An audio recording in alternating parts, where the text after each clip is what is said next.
దేశంలో మొదటి హైడ్రోజన్ రైలు, దీనినే నమో గ్రీన్ రైలు లేదా హైడ్రోజన్ ఫర్ హెరిటేజ్, వారసత్వం కోసం హైడ్రోజన్ అనే పేరు పెట్టారు. ఈ రైలు చివరి హై స్పీడ్ ట్రయల్ను 2026 సంవత్సరం జూన్ 26 రోజున హర్యానా రాష్ట్రంలోని జింద్ రైల్వే స్టేషన్ నుంచి సోనేపట్ రైల్వే స్టేషన్ల మధ్య గంటకు 120 కిలోమీటర్ల వేగంతో ఈ రైలు ప్రయాణించింది. ఇందులో మొత్తము 10 కోచ్లు ఉంటాయి. స్వదేశీ హైడ్రోజన్ రైలును వందే మెట్రో తరహాలో అభివృద్ధి చేస్తున్నారు.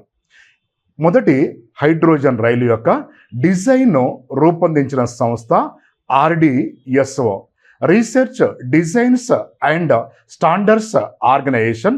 ఈ సంస్థ ప్రధాన కార్యాలయము ఉత్తరప్రదేశ్ రాజధాని లక్నో నగరంలో ఉంది. మొదటి హైడ్రోజన్ రైలును నిర్మించిన సంస్థలు చెన్నై నగరానికి చెందిన ICF ఇంటిగ్రల్ కోచ్ ఫ్యాక్టరీ మరియు హైదరాబాద్కు చెందిన మేధో సర్వే డ్రైవ్స్. ఈ రెండు సంస్థలు కలిసి దీనిని నిర్మించాయి.